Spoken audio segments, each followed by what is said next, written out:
Thanks for coming, everybody. My name's Rob Notenboom. I'm here from Regina. There are lots of familiar faces. Some people I know I've met whose names I don't remember, and other people who I've never met whose names I definitely don't remember. I'm terrible with names. I apologize if I don't remember them right off the bat. After this is all over, if you want to give me a reminder, just come and say hi. Hey, remember we had a beer in 2014 at the Women's Under-20 World Cup, right? Anyway, it's something like that. Go ahead and say hi. We have several of the admin team people here as well. Some of us are going to speak, others won't speak as much. Kristin Knowles, who got everybody to settle down. Jamie, of course, Jamie Macleod, everybody knows him. Aubrey Lustig is over here. He'll be talking about the financials. And myself, I'm going to be leading the proceedings for the most part. Does everybody that wants a copy of this, have a copy of this? And if not, throw your hand up and we'll get you one. Is there a digital version of this? Yeah, there is, and it'll be posted eventually, yes. No problem. Oh, yeah, sorry. Towards the end, we'll have a bit of a chance for a Q&A. We did try and solicit questions via email, and we didn't get any. So that was somewhat relieving in that nobody was like burning to tear us down. So we're a bit happy about that, but feel free. We were going to be trying to live stream. Didn't quite work out. And we're going to videotape this and post it later, and also post a digital copy of this for anybody that wants it, et cetera, et cetera. Most of what we want to say is on the document you have in front of you. I'll try and highlight some of it. I think if I read it out word for word, you guys are all just going to be, insulted, and it'll take forever. I'll try and highlight the most important parts, I guess. The first page, the introduction, I think this is a really fairly complete treatment of some of what we've been through over the last 2 years. We've had a great time. The teams have been performing amazingly, and of course all you guys know that. It's been a roller coaster. It's taken a lot of labor. Lots of people that are in this room have contributed to that labor, and of course we really appreciate that. But we also haven't really gotten to where would have liked to be at this point, which is having established our elected board and our regime of volunteers and have a more organized, comprehensive plan than we do now. So there's a bit two sides to that, right? We're happy that we've had this exciting 2 years, but it also interfered with our ability to get certain things across the line. They're close. They're not quite there yet, but we are committed to getting everything else across the line that we want to, and we're going to outline some of those things today, okay? And if any of you, find that you have 5 or 50 hours a week of free time, and you have skills and or ability in certain areas where we have areas of need, we would very much encourage you to reach out, and we're trying to keep a list going of all the people that might be interested in doing certain things, and we'll very much try to organize you and put you all together, and we'll see how that all goes. But sorry, did you get a copy of this? The last guy on the stairs down the way. Do you want to come over here? There's a spot. You all sit down? You all sit down? Yeah, you bet. Yeah, come on in.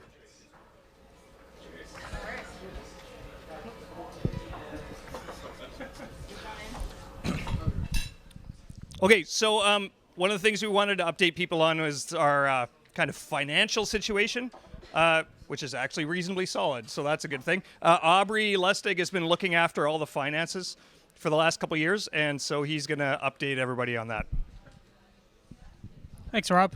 Good evening, everyone. If you don't know me, my name's Aubrey Lustig. As Rob just said, I've been helping out Jamie and the Voyageurs with the finances for the past few years. So I'm here just to give a quick financial summary and just give an update as to where we are. So maybe I'll do this as a bit of a timeline. Once again, you have a financial summary page on there. There's also some slides that I put together, but unfortunately they cannot hook up to the screens here. So those will be put on the website as well after. Okay. So to start off, in 2018, we incorporated. There wasn't really a ton of action from 2018 through 2020. The biggest fees that we had were web hosting fees. And then things really started to get into motion in 2021. And that was with the membership drive. That was the first thing. So that happened. It's really started in the second half of 2021. And for all intents and purposes, ended at the start of 2022 after the Jamaica match. And that was able to provide us with a really good base to move forward with some of the initiatives that we have. So, of course, we're a not-for-profit. So just in case anyone didn't know that, we are a registered not-for-profit. So that means that all of the money that we get as revenue must be, funneled back into the organization and spent on the organization. And I don't think that's anything different from what the Voyageurs were in the past. It's just been formalized with that incorporation. So maybe I'll just start and give a bit of a rundown on where we make our money, like where our revenue is, and then what our expenses are. So in terms of revenues, the major thing, as I just mentioned, it was the memberships. That is, if you think about it, we have over 3,500 members at approximately $20 a pop. That's, a solid amount of money to start, moving forward with some of the other stuff that we have going on. Secondly would be scarves. We had 2 scarf releases in the past 18 months. The first one was the 25th anniversary scarf. That was released in late 2021. And then the Qatar scarf that we released in 2022 after qualifying for the World Cup. We sold about 3,300 scarves. So once again, that really shows the increase in popularity of this group, and it's really a great thing to see, right? So once again, that was a good influx of cash.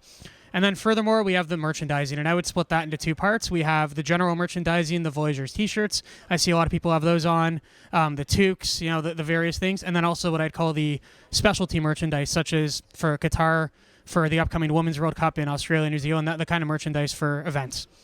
So then what are our costs? The first cost is pretty self-explanatory to me. It's the cost of goods, right? It's the cost of purchasing the scarves, purchasing the shirts, etc. Once again, we're a not-for-profit. We're not focused on making big profit margins. We're just trying to make enough money to support the other things that we like to do as a group. So those costs are, relatively close to our revenues. Furthermore, we also have payment processing fees. We use Stripe as our payment provider, and they take somewhere between 3 to 5% of each transaction, which is normal for the industry, but just is another thing to think about from a cost perspective. As well, we have the cost of game day, match day events, tifos, banners, even renting out facilities. For example, in Edmonton, we rented out that pre-match facility for the Costa Rica and Mexico matches for the group. So that's another expenditure for us. And then finally, another major one is shipping. Shipping is actually quite expensive. It's difficult. We have to ship many different sizes. We have to ship to different regions. So that ends up being a large cost for us. And we generally include it in the cost of the scarf, and then the shipping just gets backed out from our revenue side. So that's really the summary of that. Maybe I'll just now move on to talk about the financials quickly. So 2021, at the end of 2021, and I'm going to use net cash position here. So net cash position is the amount that's in our bank balance as of the end of the year. So as of December 31st, 2021, less any amounts that are owing or that we are owed. So, when I'm saying amounts owing, it's really just reimbursement of expenses for us. It's not like we have a really big accounts payable or accounts receivable. Our net cash position at the end of 2021 was about just over $10,000. And to me, that's a good place to be at for the group. It gives us enough money to move forward on initiatives to purchase, for example, to purchase the Qatar scarves in early 2022. We needed that money to front that, but it's not too much money. So it means that we're actually putting money back into the group at a good level. From a net income perspective, we actually had a small net loss, but I wouldn't really worry about that. That's just accounting, how we recognize revenue. Really, the key focus is on the net cash position, which was over $10,000. In 2022, we've more or less finalized the financials. There's still a couple loose ends in terms of expenses, and then also making sure that we have the correct GST payments. So one thing that happened to us at the end of 2021 was we lost what I call small supplier status. This means more or less we had too much revenue, which is a good thing. But it also meant that now we have to start charging GST, PST, and HST. And if you've bought anything in the Voyageurs store in 2022, you may have noticed that got added on. So at the end of 2022, once again, this is a bit draft, but I think we should be more or less around the same cash position of $10,000. And that's really a good sign for us. Once again, it means that we're doing a good job of getting revenue in, but also spending money. The biggest revenue drivers of 2022 were the Qatar scarf and the related merchandise. the biggest costs were once again the costs of goods and shipping, as well as the Qatar tifos that we made for the tournament. I'll just conclude with talking about 2023 a bit, just what our goals are. So the first thing is, of course, the new membership drive. If you don't know what I'm talking about, just check your emails. We are starting to renew memberships, and that came out a couple weeks ago. So that's going to, hopefully fund some of the things that I'm about to talk about. We have a new scarf that'll come out in 2023, TBD. We have as well merchandising for the Women's World Cup. That's already started to be rolled out on the site a little bit, and there's going to be more of that. And then finally, match day support. We have a very big Olympic qualifier coming up in September. We really want to give the support there. It's the first really meaningful competitive women's home match in a long time, so we want to make sure that we pull out all the stops for that. And then we should also have some other friendlies likely throughout the year. So I think that concludes the finance update, and I'll pass it back to Rob to keep going.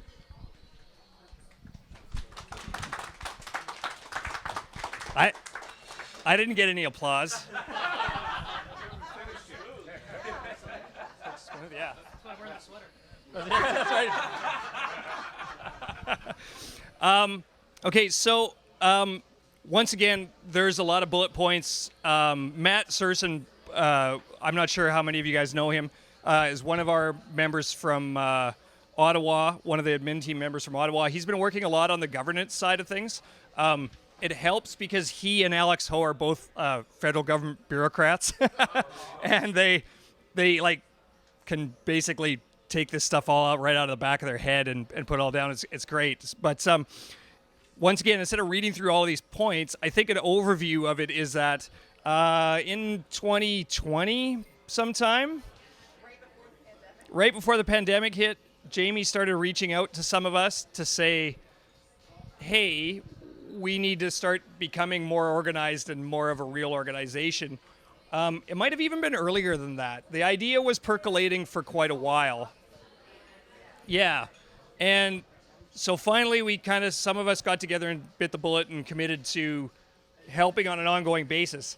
For a while, we were meeting every few weeks on Zoom, and as a pandemic raged on and everybody's locked in their houses, we had more time to do that, I guess.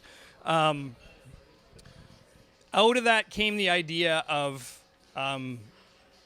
making the elected board and having the volunteer positions and starting to formalize that.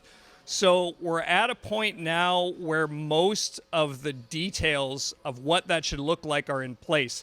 It did take us there was a lot of stopping and starting when it came to putting those in place, mostly because we're just regular people with regular lives and jobs and kids. And, sometimes we have 3 or 4 weeks in a row where we just can't do anything, and then we have to pick up where we left off. So we're getting to the point where we would like to have actual elections coming up in the summer or the early fall at the latest.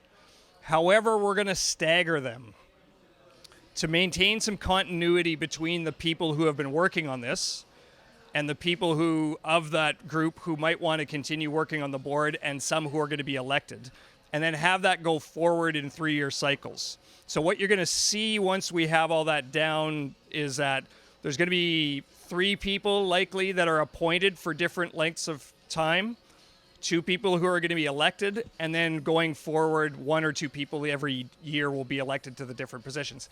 The positions are the basic positions you'd expect: president, vice president. There's a bit of a typo on here. It should be president, vice president, secretary, treasurer, member at large. We are going to need a couple people who are interested in making a bit of a larger time commitment in terms of doing the not very exciting but very necessary work of being on a board. I have to admit that most of the stuff that we're talking about here is not the jumping up and down, yelling and waving flags side of the Voyageurs. It's going to be the governance, making sure we're compliant for what we need to be as a nonprofit side of things. If you're interested in that, certainly there might be an opportunity for you there. Just trying to make sure I didn't miss anything important here.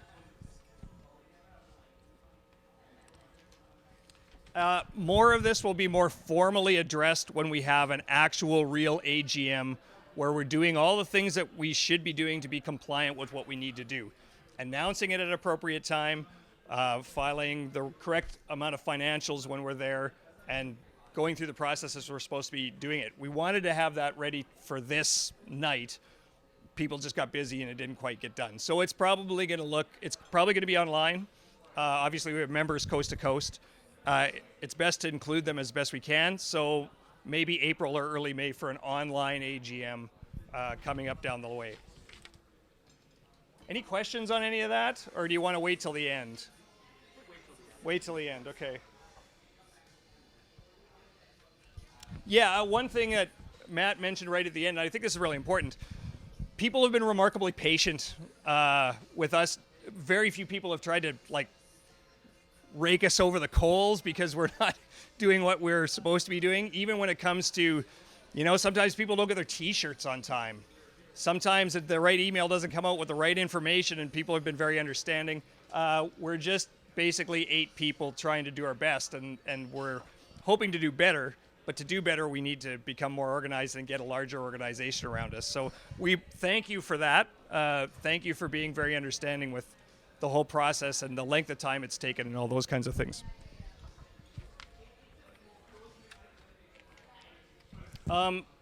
If you're following along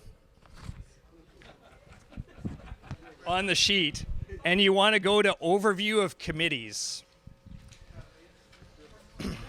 this is where the rubber starts to meet the road a little bit. We do have a lot of needs in terms of labor. We've outlined some committees there. It's probably not going to be everything that we need. You guys nobody here is obliged to show up for them. We've got 800 or 900 people already renewed, and we figure we'll probably have 1,500 to 2,000 at the end. Some of those people we're hoping will step up. But if you do have a particular talent or enthusiasm for any of these topics, for the Finance Committee, Aubrey is likely going to take a bit of a step back, and a gentleman that you may or may not have met named Sean Mann from Edmonton is likely going to become the interim treasurer. And then they're also going to work with Alex Ho, and they're all accountants, so it makes sense for them. So from the Finance Committee standpoint, I think we're sorted, but we definitely need people to help out with memberships. One of the things that we need to do better is communication and sorting for membership issues. We still have a number of support tickets that people just haven't been able to get to. We get emails that sometimes go unanswered. We need people who would love to do that kind of thing and be able to check in every 2 or 3 days, look at the support tickets, look at the emails, and try to sort people's problems. And then they would also get to help plan the next membership drive and the next membership merch offerings and those kinds of things. So there's kind of some good and bad there, I guess. Kristin does much of the work for the Communications Committee. Well, she kind of is the Communications Committee. I help her out once in a while. But if you've been reading, tweeting, she's usually the one that's doing it. Often the emails are composed by her and some of the website stuff as well. So she's going to talk a little bit about communications. So I'll turn it over to her for a second. Once again, applause! That was for me, though, right? No. So just wanted to, as Rob said, I do a great deal of the comms, especially the social media comms. If you're on Twitter, it's almost always me, but often it's Rob definitely helps out. If you're on Instagram, that's all me. If I haven't responded to your messages, I'm so sorry.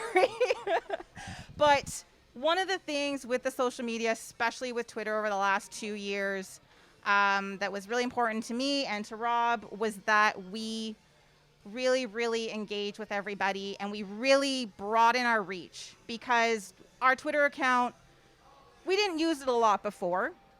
It was occasional, and we wanted to change that. We really wanted to make sure that you guys had a place to find out information, that you had somewhere to send us your pictures or be excited on match days or tell us what's going on, show us your gear, whatever. So thank you so much for everyone that engages with us on social media. It's really, really important. We feel the love. We try to get out there as much as possible for every match, for every event. We try to live tweet as much as possible so that you guys have a place to check on what's happening with the games. again, as we're talking about expanding the committees, especially communications, again, Rob and I do what we can. There are times when just life is overwhelming and we can't respond to the DMs, or like on Saturday, we didn't live tweet Saturday's match. Rob was busy. I got home late from work, and quite frankly, I was dead to the world. The tweets would have been incoherent. So thank goodness for Canucks Abroad. A little applause for Canucks Abroad for helping us out. Well, for helping everybody out.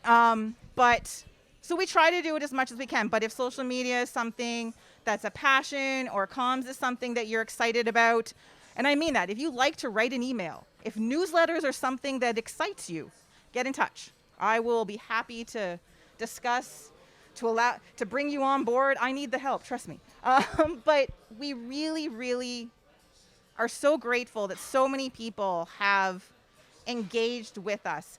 The Voyageurs family hashtag is hugely important to us. We mean that so much. Like, it's literally the core of what all of you are. We are family, coast to coast to coast, around the world. You know, like, this is the heart of everything we do. So we really try to project that on game days, in between game days, as much as we can through the social media. So if you have questions about that, or you're like curious about some of the stuff, or there's content that you would like to see more of, yes, we do have a TikTok channel. No, I have not posted any content on it. I will try tomorrow, maybe. What I need is, like, I don't see anyone, like, is there any, like, any Gen Z in here that wants to take over the TikTok account? I created it last year, and yeah, that was about it. So, but yeah, if there's things like that you're curious about, or you'd like to see more of, or you're like, hey, I have pictures, can I send them to you? Will you post them? Like, let me know. Let us know. We're happy to, like, we love participation from you guys. It makes everything that much better. So anyway, that's my communications chat for today. And thank you again so much for coming out. So good to see you. Now Krista got 2 applauses when she came up when she got in. I just want to add to that, one of the things that we promised originally with the membership package rollouts was that we would have a semi-regular newsletter, and we've never managed to follow through with that. So if you like storytelling or digital communications or any of those kinds of things and want to be the go-to person to start up the digital newsletter, we'd really appreciate people stepping up to do it. We tried to do a couple of things, and then we just got bogged down with other stuff, and it ended up falling by the wayside. So, you know, that's something that's important for us in terms of goals. You'll notice down at the bottom of one of the committee pages, we're going to try and establish an awards committee. Awards from us has been a bit ad hoc, and we would like to be able to go back through Canada Soccer National Team's alumni and award them certain awards after the fact. It would be the committee's job to establish what those awards would be, and then to decide, what those awards would be awarded for, what the actual awards themselves would be, and then arrange to give those awards out, as well as then from now going forward, giving them to players when they retire with certain number of caps, if they get a certain number of goals, if they have certain achievements, those kinds of things. What they are, we're not sure. But we do have funds to commit to those kinds of things, and being able to go back and search for somebody who retired in 2000 and say, hey, you know, this is from the Voyageurs for your service to Canada and Canada Soccer, I think would be a really great thing. So we're hoping to do that. Regarding the awards, Canada Soccer's actually asked us to try and come up with original things that don't collide with theirs, so we really need ideas from people, because they'll let us present those things in the stadium, but they're not going to do Player of the Year and then Player of the Year. It doesn't make sense. So we need to come up with things that are different, so put your thinking hats on and come up with ideas, okay? No applause.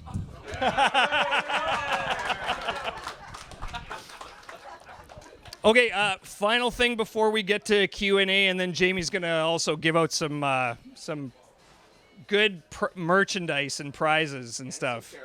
And some terrible stuff too. Yeah, of course. We have fairly ambitious goals for 2023. It's probably a guarantee that we won't get to all of them, but we're going to try our darndest. First of all, of course, as we've been talking about, we want to establish our board. We want to have these elections, and we want to have that group of 5 start to work towards the things they need to work towards, and also fill out other potential committees, and that's kind of job number 1. We have a lot of other things that involve more around the games. It's a big year for the women's team. It's time for us to focus more on the women's team because it's their World Cup year. And they also have, and I can't believe that this is the case, but if I'm not incorrect, they have the first competitive game on a home soil since 2015. Can you believe that? Like, that's just bizarre. So Women's World Cup in Canada was the last time they played a competitive, meaningful game on a home soil. So in September, when that game comes up, we're going to be putting forth a bunch of initiatives to pump everything up for that game. So we're going to try and do it up as well as any game we've ever done before, or maybe better. So we'll look out for stuff that's happening in September. There are some other merchandise initiatives we have, and a few other things, a few other irons we have in the fire. A little bit of what happened on Saturday, we're kind of involved in indirectly with the Carlsberg watch parties. Of course, we're still going to push watch parties, but some of them might be sponsored, which will be great, right? And it's we're involved, but not directly, if that makes sense. I think that's about it for the stuff we really want to make sure you guys hear. While these guys are playing with the draw numbers. Fixing it. Yeah. You guys are all... 437. Yeah. You guys are all getting... You're all getting CONCACAF'd in a good way with the merch. Football Mafia. No, anyway. Does anybody have any questions about anything? I'll try and answer some of them, and then I might throw to some of these guys. So there was a TIFO fund for the 2022 World Cup in Qatar.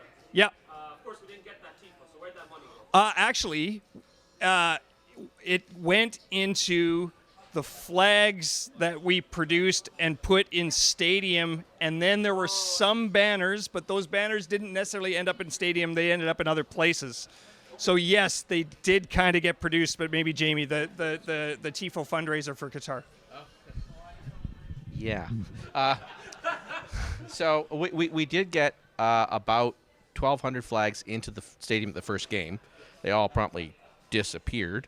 It was an interesting nightmare getting it in. I don't know how many times did we get stopped from the from the gate. Yeah, 4 times from the gate. The security would just jump on us because we had all these flags and like, what the hell are you doing? And we had this ID card I did that was connected to what was called the Supreme Council, and I'd pull it and go, I'm with the Supreme Council of the, and they'd be like, and they would phone someone, and then they'd nod their head a lot. I don't even know if they really phoned anybody, and they would just tell us to go, and the next person 100 yards down would do the same thing. So a lot of money went into those flags. The banners, we could not get into the stadium.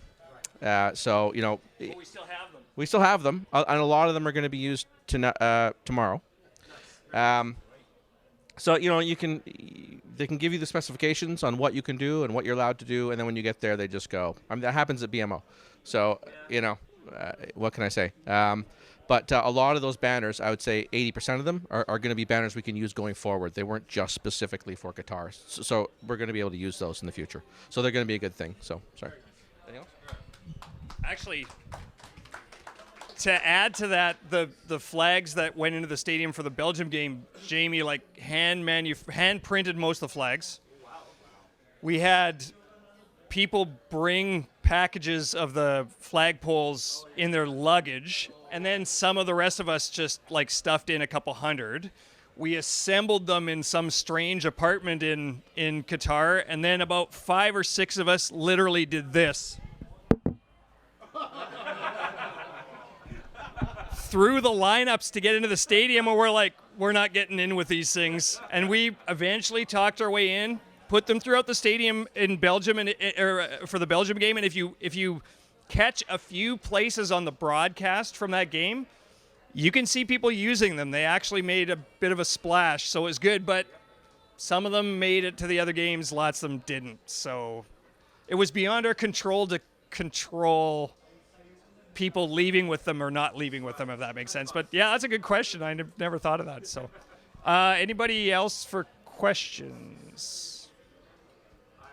Okay, go ahead. Well, the Voyageurs is growing and getting bigger. The Voyageurs spans the whole country. There'll be people who will have different points of view from different places in the country. So how will they be represented at the board level and also probably below that? Yeah, we were. Yeah, actually, sorry. Yeah. How are the Voyageurs going to be represented formally? Because we come from all different regions and different places. It's probably going to be the case that the first 3 people that step up to be interim board members are all going to be from the prairies, which is hilarious and bizarre. Jamie's from the entire country, so that helps. No, but seriously, like he, grew up in Vancouver but lives in Toronto and then lives back in Vancouver and that kind of thing. We did think about having formal designations where you would have to come from a certain region or something like that. We kind of talked ourselves out of that to an extent because it would end up being a bit difficult. One thing, and I failed to mention this as we were going through and I just realized it, one area which we have not done a very good job is French language representation in our communication. We need not only, kind of token French language translators. It would be great if we had a member of the board who is either fully bilingual or French as a first language, that kind of thing. I think we're probably going to have to try and make sure there's diverse representation, mostly through the large volunteer organization and less so on the board, because I think it'd be too potentially restrictive to have only 5 people and have them have to be from different regions of the country, if that answers your question. Yeah. To add to that answer, we're looking at forming local organizing committees. Oh, yeah. So just to add to that, we're looking at forming local organizing committees, and specifically with an eye to 2026 for Vancouver and Toronto, but also everywhere else as well, because we need people there to set up those viewing parties, and we're not chasing our tail days before every game. So at least people who are local can establish those relationships with those bars, and for any other events we can do as well. But we do want local organizing committees and make it regional. So, in a sense, we have de facto local organizing committees already. The CPL really helped with that. But like right now, and I'm sure if you guys are on social media, you know that if something's going to happen in Halifax, James Covey is probably going to be one of the people that's organizing it. If something's happening in Winnipeg, Jake or Nikki is going to be doing it. If something's happening in Calgary, Craig McTavish is going to be doing it. They're just the people that are always doing these things, and they're also the people that we appreciate that are always doing these things. However, it's going to be important for them to be maybe a little bit more formal, and so we can establish a better communication link with them and talk to them regularly, let them know what's going on, help them out where they need to, and those kinds of things. So that's a good question.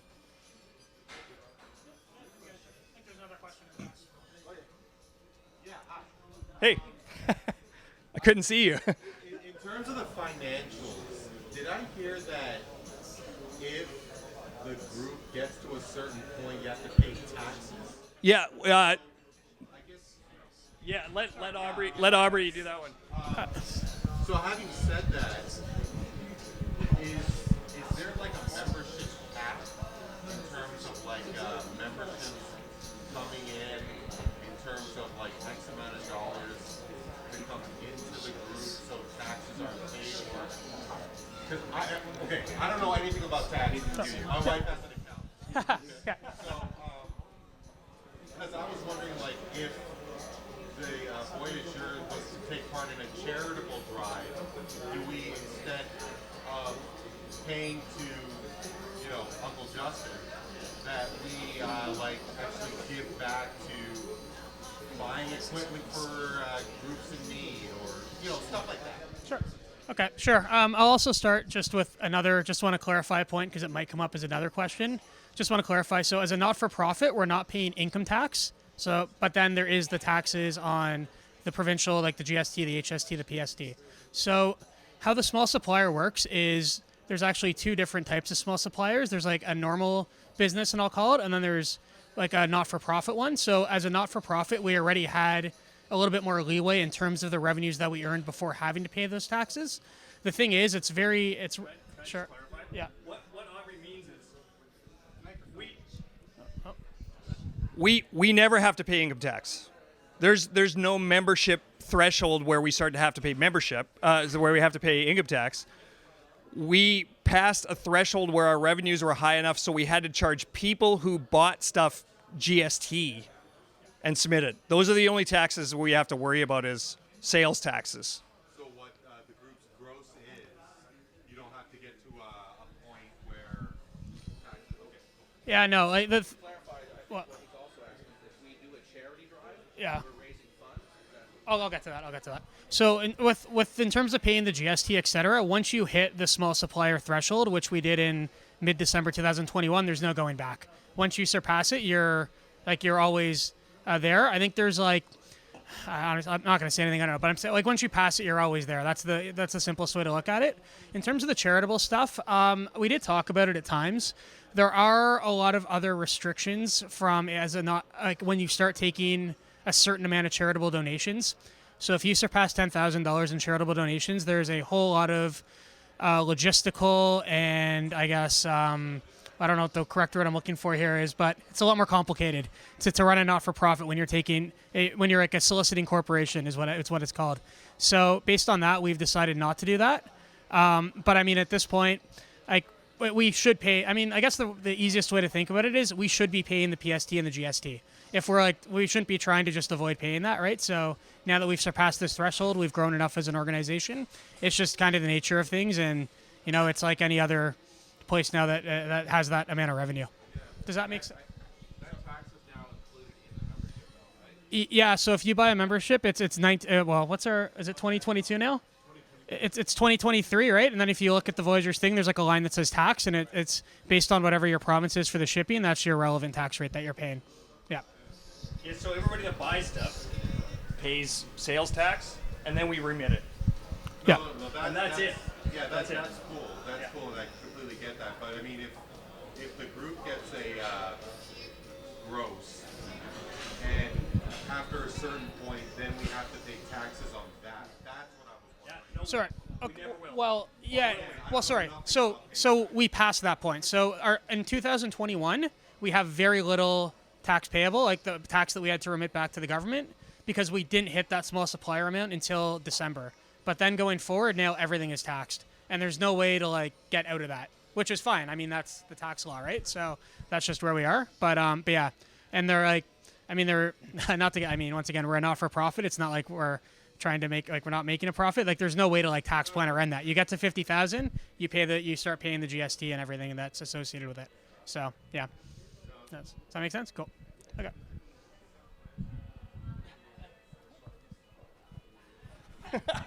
Sorry, Dave. Go ahead. Probably a question for Aubrey. Will we get access to financial statements and budget reports as well? Financial statements, yeah. We can put those. We can put up 2021 on the website. 2022, our filing deadline is June 30th, so we're still working towards getting those done. But like, I think it's within our bylaws that we have to put those up when they're available. So like 2021, we can get up in pretty short order. So yeah. What about budget reports? Budget reports, I would say, I'll be honest, I think our budgeting's a little fly-by-night right now. Like, we know what we want to do, but I'll take the membership as an example, right? I think it's pretty tough right now to forecast how many memberships we're going to have in 2023. Like, it could be 1,000, it could be 2,000, it could be 3,000. However many we get will dictate a lot of the things as how we do. So we have some stuff internally in terms of, like, how we're going to act based on the memberships that we have. But, like, I think in terms of, like, an actual budget report, that's going to be something that comes out as we mature more as an organization. We don't really have that fully in place right now. Yeah. Kate, how are we doing? Any other questions? No, you're cut off. Oh, go ahead. I have like 3 or so, but for time, I'll try and prioritize. So, with 2026 coming up, eventually there's going to be another surge. With what you guys have Yep. experienced in 2021 and 2022, what kind of lessons will you be carrying forward in preparation for that? Well, it's been really interesting, and I know that Canada soccer has been just like ripped apart over the last while. We don't deal with the leadership of Canada soccer almost at all. We deal with the people on the ground who get the job done for the games, right? We've, I think, learned a lot from them, and they've learned a lot from us, and we have a very good working relationship with them. So, basically, I mean, every game, the games and the ticketing to the games, those have been pretty seamless.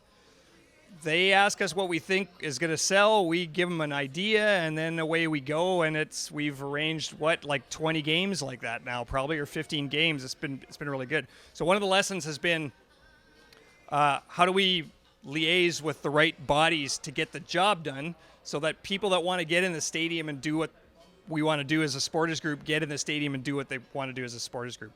I don't know. There's been a lot. It's hard. That's a really hard question to answer, but Someone thought it was a really good idea to make shirts for membership. I don't know whose idea that was. What idiot that was. But, we expected a few, 300, 400, no problem. And that turned into almost 3,800. And, we made all those here on our own. So logistically, when 2026 hits, we're not doing that again. That's not going to happen. We'd probably switch to package shipping, because we were trying to save everyone money, and also, by vacuum sealing the shirts and getting them out as what they call oversized letter mail. And that was great for a lot of it, but it introduced a lot of problems as well. So if we switch to package shipping, we can track for 2026. That's going to make a big difference as well. So I think logistically, we get hit again with a large rush for 2026. We're in a much better shape to do it right. So, does that answer your question? Is that what you were thinking, or? Yeah. I mean, it's a hard question, Brandon, so I'm not expecting like a full answer. That helps. Yeah. Okay. Anyone else? Sorry, what are you expecting for Women's World Cup? Good question. In terms of membership? And engagement, I guess. Well, I think Yeah, more so engagement. I don't know. I don't have an answer. We're at, I think we're just at 800 now. 800 right now. So I think for membership. renewals. Oh, Renewals. So like what do I know? No. I'm talking about renewals and what? because I mean you went on a big blitz of membership T-shirts for 2022. My assumption, just a hunch, that Women's World Cup is going to be like more popular than ever before. Well, I think you have to parse out two things. So the World Cup itself, we're just not connected to, right? Whether it's Qatar or the Women's World Cup, with respect to our membership. Our membership drive came from the qualification run, right? And the trouble with Women's World Cup and the way they do it is they do their qualification as a 2-week tournament in one city. Some ways, we don't play those home games. Like as Rob said earlier, this is the first going to be the first competitive women's game in 8 years on home soil. It's crazy. We need that to change so we can build things, and we can do that kind of a membership run for those competitive games. You're not going to get a membership run on a doubleheader friendly. It just isn't going to happen. And then, you're asking about engagement. So, And sorry, just to say, as a high level, I mean, I've heard about Voyageurs obviously since 2008, 2009. great, love that.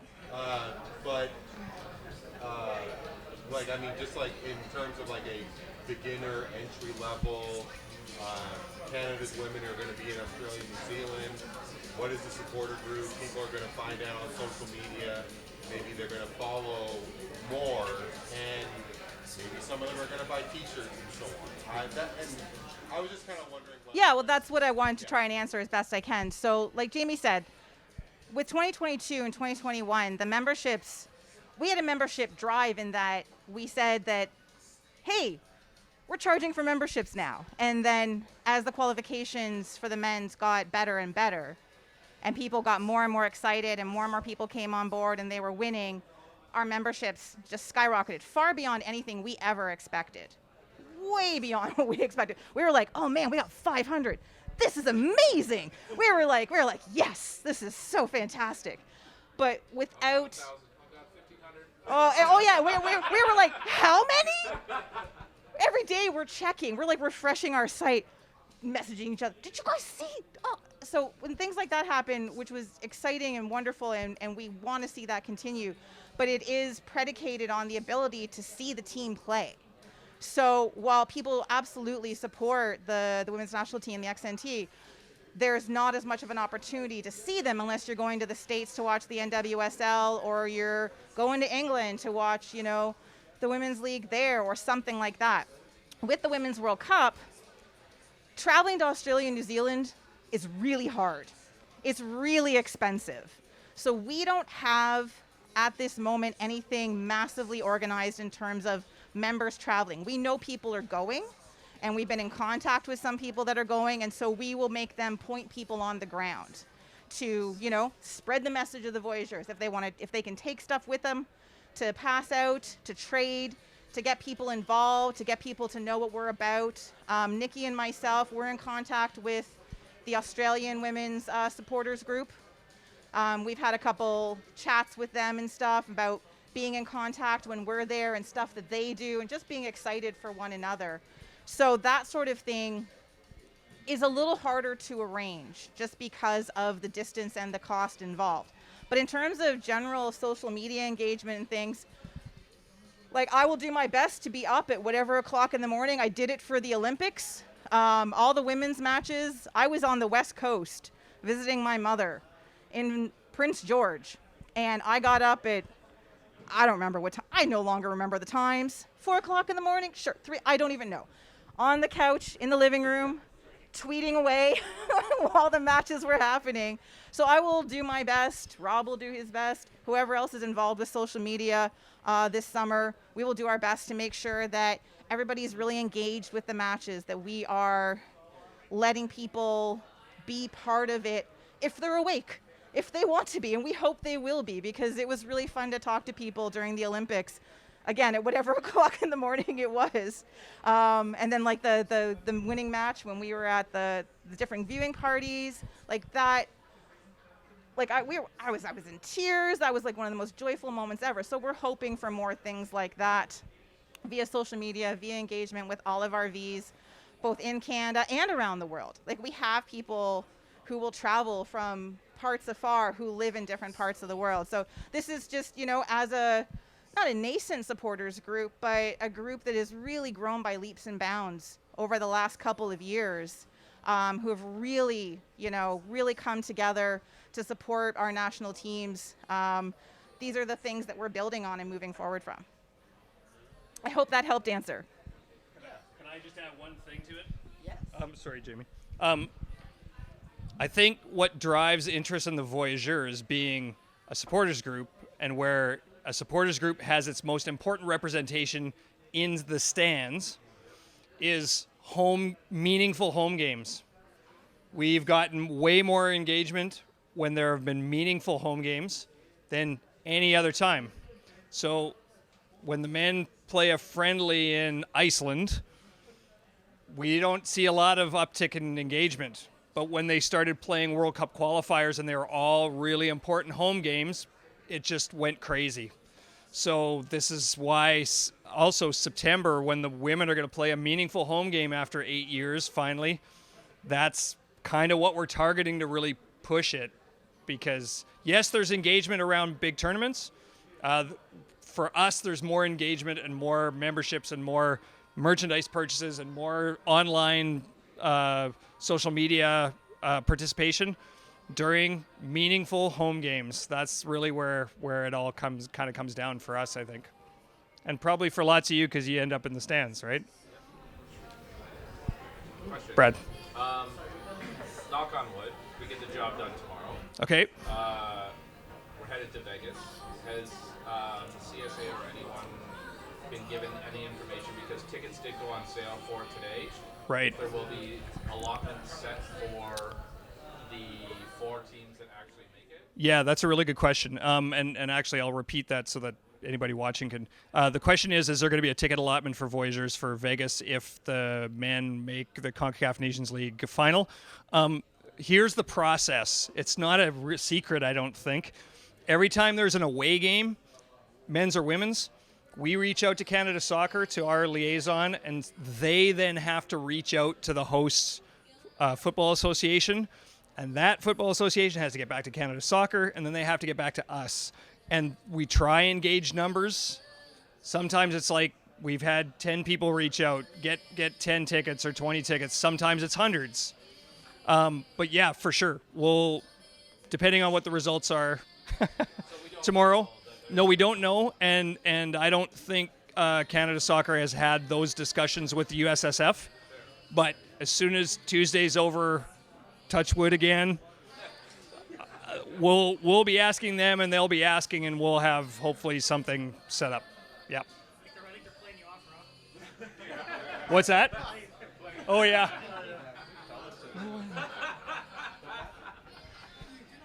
Any other questions? Those are great questions, you guys. You talked about our presence in the stands. Yeah. So, Yeah. talking about presence in the stands, what I'm trying to think of is, since we have so many different people with so many different identities that they show in the stands, what kind of identity is the Voyageurs trying to portray and present? You know what? I have no. I'm serious. Every time I think about this, I think of Kristin. She coined the phrase. Let me back up. Okay, I'm gonna get long-winded a little bit here. Yeah. Okay. Who did I task with throwing things at Rob? Don't throw things. Here's a little bit of my own personal history. I didn't know who the Voyageurs were until maybe 2007, 2008. Never heard of them. I'm from Regina, right? There's been no soccer games there. I was keen to watch Canadian soccer. I was a huge soccer fan. Didn't know where it was, didn't exist. Some online things happened. TFC happened. I found the Voyageurs website, and then I started getting involved in it a little bit.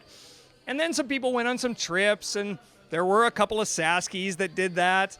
And then I got connected with them, and I started coming out. The first game I was at was 2012, Panama, the Dero quick kick free goal to beat Panama 1-0, right? That was my introduction to it. But I could tell right away that they had met people from Ontario, and those people knew people from Vancouver, and they knew people from, and there was this kind of loosely connected but very passionate group of people, coast to coast, larger numbers in the GTA, but still people from around, and they were kind of a family.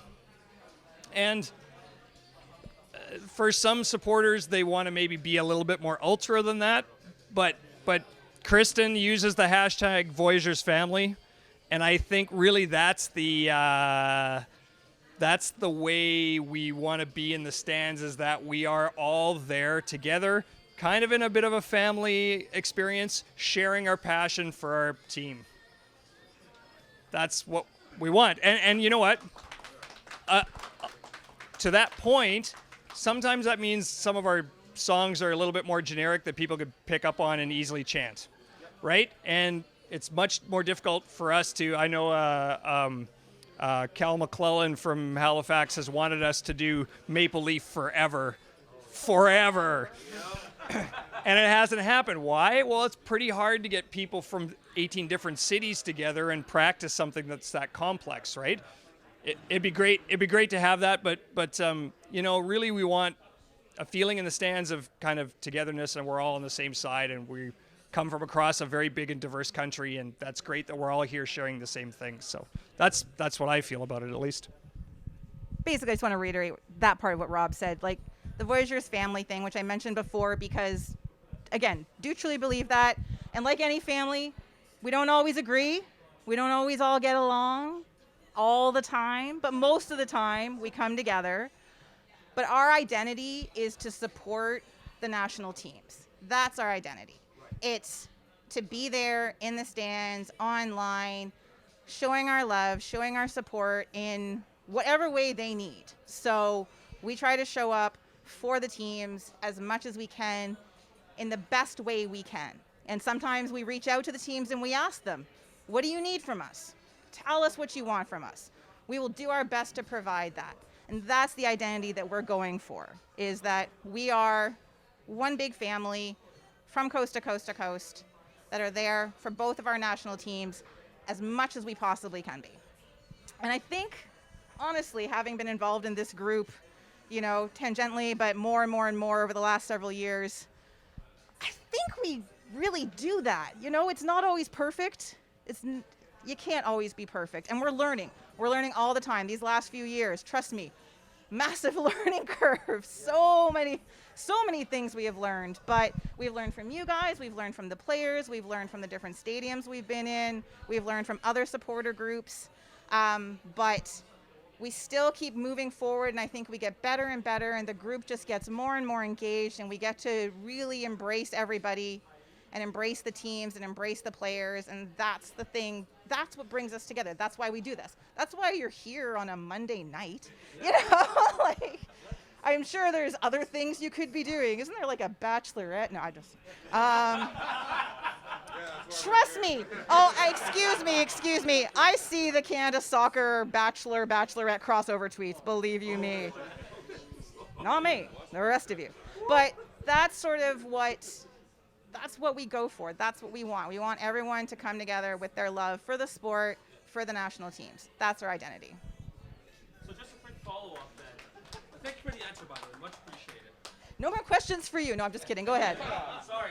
No, it's just something I'm really curious about. But can you give an example of the kind of style that you all would expect us to present on the stands? Like, for example, a country as small as Malta does a full-on ultra style. And then there's a country like, say, Brazil that's way looser and way more casual in their approach. I don't know what kind of style we're expected to present, but if you can give an idea, I think that'll help. We want you to cheer and support in whatever way you feel comfortable. Okay. So if you want to like jump up and down with your shirt off, have at. It's cold. I don't recommend it. But like we don't style ourselves as ultras, but we also understand that some people prefer that. Like, again, we can't make everybody happy all the time. We do our best to accommodate a wide variety of support, but we don't have an expected, this is what we're known for. We're known for waving Canadian flags, being loud, singing, being really engaged in the match, for the full match, and that's basically it. You want to get in there? Well, You seem like maybe you wanted to. yeah, can you know, take the it back. style. I think it's just be positive. I think that's the number. There's a lot of people come to us. They want to do negative things, like attack the other stuff, and it's like, no, stay positive, support the team, you know, and that's it. So we got some stuff for draw prizes here. They're incredibly valuable. But first, just a quick thing. What's the craziest thing you'd want to see us do? Anything. What's missing? In your just like gut, quick reaction. Like, what's missing? A bus. Sorry. A bus away games. That's hard in Jamaica, but yeah. So, you know, okay. Bus to Vegas is still. I do not want to be on a bus for 2 days with you. So okay, I'm just joking. No offense. But, yeah. I think we did do a bus to Detroit when we played in Detroit, I think. You know, so it depends on where we are. There are more tickets. Yeah, did those get sorted? Yes. Okay, awesome. Right, okay. Bus or anything else? What? I guess more people unified together in the show support, especially in smaller games. I'm thinking of Korea last year when the women played Korea Republic. You know, that was like a low, relatively speaking. So Right, at home. maybe for people to know that there's stuff happening at the sports sections that people can actually get involved. Right. And more of us gathering together and showing that as well. Yeah, that's. Unified. Yeah, that's the goal. Yeah, that's just communication and a lot of it's timing too. Sometimes those games come in the middle of, you know, a 3-game homestand, with Vancouver or Toronto, and it's the fourth game in 10 days for some people, and they're just like, So, Kip, what were you saying? Probably premature yet, but what about Gold Cup? Sorry? What about it? What do you expect that we might be able to do fast? Oh, well, we need to know where the games are, right? So if ideally, Seattle or something busable from Toronto would be ideal. But they don't tend to cooperate very much for us. It's surprising, right? Drove to Denver for the Gold Cup once. Given our federations like in the Caribbean, it's surprisingly few times do we get like a Curacao in winter where it's like this should be, and then Curacao is one of the most expensive, hardest places to get to, right, of those islands. So it's amazing how infrequent it falls to just say planning a bus trip or it's quite tricky. Honduras is not very amenable to that. So. The suggestion I would have is like for like a big game, like whether it's a big game, whether it's Nations League in Vegas, or whether it's a Gold Cup game that's close to here, where we know that there's going to be a huge amount of Voyageurs presence. Having a big, and we did it well in Edmonton as well, having like a night before party, like really well organized party that can get everyone the night before out for like a really good Right. kiss up. Yeah. Just to get everyone, engaged and whatever. Yeah. And even trying to like reach out to former players like I know like Jim Brennan, Craig Forrest, even D-Row, like if those guys are going to be there, or even reach out and say, hey, maybe it's something like within the Voyageurs budget where we can say, hey, we're going to invite so-and-so out and be a part of this. Maybe that money goes to, like, just something like that, just to make it more, like, engaging. Yeah, just... Get, like, every single person that's in that city the night before, because most people, depending on it, are going to be in the night before as well.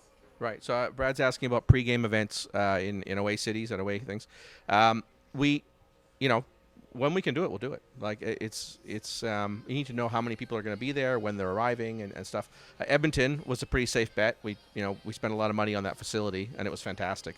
But we knew we get the, not return was the wrong word, but social return on it. So it was worth doing, right? There's some other question. Working with other supporters groups like Northern Corridor, the fan of YUFC, Center of the Earth Universe, can we do more like cross-pollination with each other? Well, yeah. So the question is about working with other supporters groups in the country. We do. I mean, in some sense, the supporters groups across the country have been very, very good at putting things aside and saying, today we support Canada, and they come together. And that's a very large part of our success in Vancouver, Montreal, and Toronto, is those local supporters groups stepping up and filling those stands. They're a really big part of it. Yeah. Watch parties? Yeah. Almost every watch party outside of the GTA has been fronted by somebody who's in another supporters group for Ottawa, Halifax, Calgary, Edmonton. It's almost always the case. So there's a great amount of overlap, and actually we have some really direct connections with people from coast to coast. It's we've kind of joked about it that if we made a coast-to-coast road trip, we'd have somebody to have a beer with in every city all the way across, because you get to know these people either face-to-face or you know them through social media. So, yeah, we do a lot of liaising with the various supporters groups from coast to coast. Yeah. Thank you very much, everybody, for coming out. Thank you, Dave.